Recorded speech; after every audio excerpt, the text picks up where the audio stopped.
Hello, ನಮಸ್ಕಾರ ಎಲ್ಲರಿಗೂ. Welcome to Rakshis channel.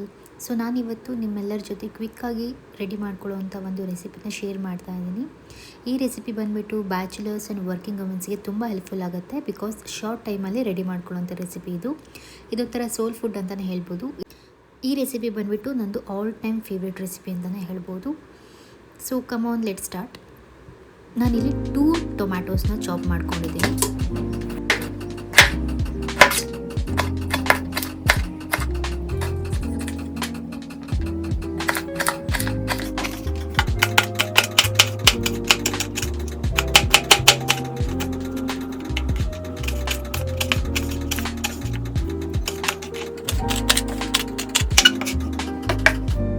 Chop ಮಾಡಿ ಆದಮೇಲೆ ನಾನು 1 ಆನಿಯನ್ನ ಚಾಪ್ ಮಾಡ್ಕೊತಾ ಇದ್ದೀನಿ.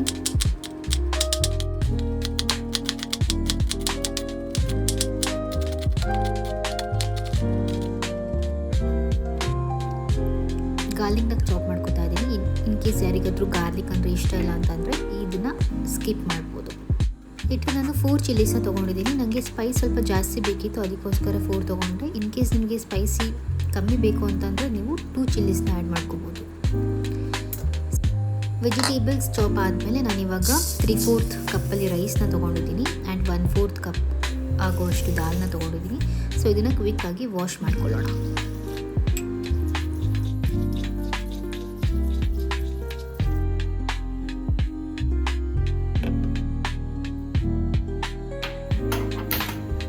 ಗ್ಯಾಸ್ನ ಲೋ ಫ್ಲೇಮಲ್ಲಿ ಇಟ್ಬಿಟ್ಟು ಕುಕ್ಕರ್ನ ಇಡ್ತಾ ಇದ್ದೀನಿ. ಸೊ ಒಂದ್ಸತಿ ಕುಕ್ಕರ್ ಸ್ವಲ್ಪ ಬಿಸಿ ಆದಮೇಲೆ ಆಯಿಲ್ನ ಹಾಕೋತಾ ಇದ್ದೀನಿ. ಆಯಿಲ್ ಸ್ವಲ್ಪ ಬಾಯ್ಲ್ ಆಗ್ತಿದೆ ಎನ್ನುವಾಗ 2 ಟೇಬಲ್ ಸ್ಪೂನ್ ಆಗುವಷ್ಟು ಜೀರಾನ ಆ್ಯಡ್ ಮಾಡ್ಕೊತೀನಿ. ಇನ್ ಕೇಸ್ ನಿಮಗೆ ಜೀರಾ ಜಾಸ್ತಿ ಬೇಕಂದ್ರೂ ನೀವು ಆ್ಯಡ್ ಮಾಡ್ಕೋಬೋದು. ಲೇಟರ್ ನಾನು 3 to 4, 5 ಆಗುವಷ್ಟು ಪೆಪ್ಪರ್ನ ಹಾಕಿದ್ದೀನಿ. ಆಮೇಲೆ ಚಾಪ್ ಮಾಡಿಟ್ಟಿರೋ ಗಾರ್ಲಿಕ್ಕನ್ನು ಕೂಡ ಆ್ಯಡ್ ಮಾಡಿದ್ದೀನಿ. ಸೊ ಸ್ವಲ್ಪ ಫ್ರೈ ಮಾಡಿಕೊಂಡು ಆಮೇಲೆ ನಾವು ಚಾಪ್ ಮಾಡಿರೋ ಚಿಲ್ಲಿನ ಆ್ಯಡ್ ಮಾಡ್ಕೊಳ್ಳೋಣ.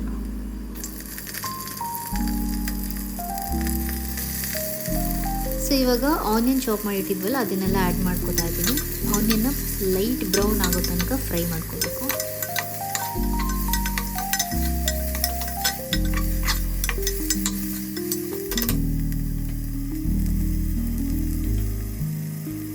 ಆನಿಯನ್ ಒನ್ಸ್ ಫ್ರೈ ಆದಮೇಲೆ ಟೊಮ್ಯಾಟೋನ ಹಾಕೋತಾ ಇದ್ದೀನಿ.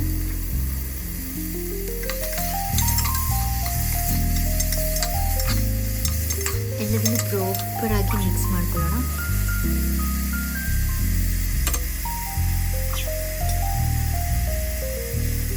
ಲೇಟರ್ ನಾನು ಮನೆಯಲ್ಲೇ ಮಾಡಿರೋ ಒಂದು ಮಸಾಲಾನ ಆ್ಯಡ್ ಮಾಡ್ಕೊತಾ ಇದ್ದೀನಿ. ಅದಕ್ಕೂ ರೆಸಿಪಿ ಬೇಕಂದರೆ ಕಮೆಂಟ್ ಸೆಕ್ಷನಲ್ಲಿ ತಿಳಿಸಿ, ಸೊ ದಟ್ ನಾನು ವೀಡಿಯೋ ಅಪ್ಲೋಡ್ ಮಾಡ್ತೀನಿ. ಆಮೇಲೆ ಟರ್ಮರಿಕ್ ಪೌಡರ್ ಹಾಕಿದ್ದೀನಿ, ಸ್ವಲ್ಪ ಇಂಗ್ ಹಾಕೊಂಡಿದ್ದೀನಿ. ನನ್ನ ಹತ್ರ ಜಿಂಜರ್ ಇಲ್ಲದೆ ಇರೋ ಕಾರಣ ಜಿಂಜರ್ ಪೌಡರ್ನ ಆ್ಯಡ್ ಮಾಡ್ಕೊಂಡಿದ್ದೀನಿ. ನೀವು ರಾ ಜಿಂಜರ್ ಕೂಡ ಆ್ಯಡ್ ಮಾಡ್ಕೊಬೋದು.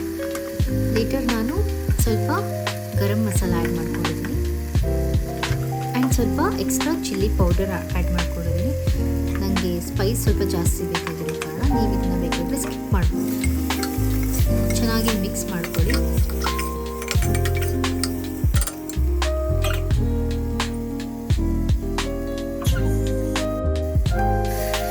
ನಾನಿಲ್ಲಿ 3 ಕಪ್ಸ್ ಆಫ್ ವಾಟರ್ನ ಆ್ಯಡ್ ಮಾಡ್ಕೊಂಡಿದ್ದೀನಿ. ಯಾವ ಕಪ್ಪಲ್ಲಿ ರೈಸ್ ಆ್ಯಂಡ್ ದಾಲ್ ತೊಗೊಂಡಿದ್ನೋ ಸೇಮ್ ಕಪ್ಪಲ್ಲಿ 3 ಕಪ್ ಆಫ್ ವಾಟರ್ನ ಆ್ಯಡ್ ಮಾಡಿದ್ದೀನಿ.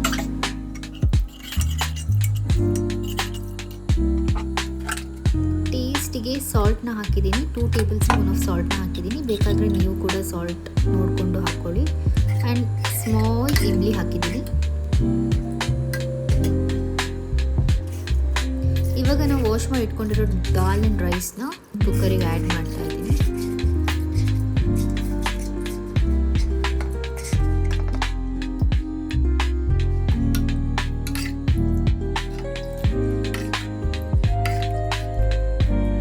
ಚೆನ್ನಾಗಿ ಒಂದ್ಸತಿ ಮಿಕ್ಸ್ ಮಾಡಿ ಆದಮೇಲೆ ಕೊರಿಯಾಂಡರ್ ಲೀಫ್ನ ಹಾಕ್ತಾ ಇದ್ದೀನಿ. ಇನ್ ಕೇಸ್ ಯಾರಿಗಾದ್ರೂ ಕೊರಿಯಾಂಡರ್ ಲೀಫ್ ಅಲರ್ಜಿ ಇದ್ದರೆ ಅವ್ರು ಇದನ್ನು ಸ್ಕಿಪ್ ಮಾಡ್ಬೋದು. ಸೊ ಕುಕ್ಕರ್ ಮುಚ್ಚಿಬಿಟ್ಟು 2 ವಿಷಲ್ ಆಗೋ ತನಕ ವೇಟ್ ಮಾಡಬೇಕು.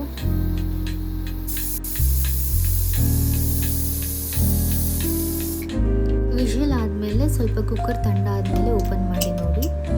ಸೊ ನನ್ನ ಕನ್ಸಿಸ್ಟೆನ್ಸಿ ಬಂದುಬಿಟ್ಟು ಕೈಂಡ್ ಆಫ್ ಪಲಾವ್ ಥರ ಇದೆ. ಸೊ ನೀವು ಸ್ವಲ್ಪ ವಾಟರ್ನ ಜಾಸ್ತಿ ಆ್ಯಡ್ ಮಾಡ್ಕೊಂಡ್ರೆ ಅದು ದಾಲ್ ಕಿಚಡಿ ಥರ ಬರುತ್ತೆ. ಯಾರೆಲ್ಲ ನನ್ನ ವಿಡಿಯೋ ನೋಡ್ತಾ ಇದ್ದೀರಾ ಪ್ಲೀಸ್ ನನ್ನ ಚಾನಲ್ನ ಸಬ್ಸ್ಕ್ರೈಬ್ ಮಾಡಿ, ಲೈಕ್ ಮಾಡಿ ಆ್ಯಂಡ್ ಸಪೋರ್ಟ್ ಮಾಡಿ. ಇದಕ್ಕೆ ನಾವು ಗೀ ಕೂಡ ಎಕ್ಸ್ಟ್ರಾ ಆ್ಯಡ್ ಮಾಡ್ಕೊಬೋದು, ಇಲ್ಲಾಂದರೆ ಸ್ಕಿಪ್ ಮಾಡ್ಬೋದು. ಯಾರೆಲ್ಲ ಈ ವಿಡಿಯೋ ನೋಡ್ತಾ ಇದ್ದೀರಾ ಪ್ಲೀಸ್ ಈ ರೆಸಿಪಿನ ಟ್ರೈ ಮಾಡಿ ಆ್ಯಂಡ್ ಟೇಸ್ಟ್ ಹೇಗಿತ್ತು ಅಂತ ನನಗೆ ಕಮೆಂಟ್ ಸೆಕ್ಷನಲ್ಲಿ ತಿಳಿಸಿ. ಟೇಕ್ ಕೇರ್, ಬಾಯ್.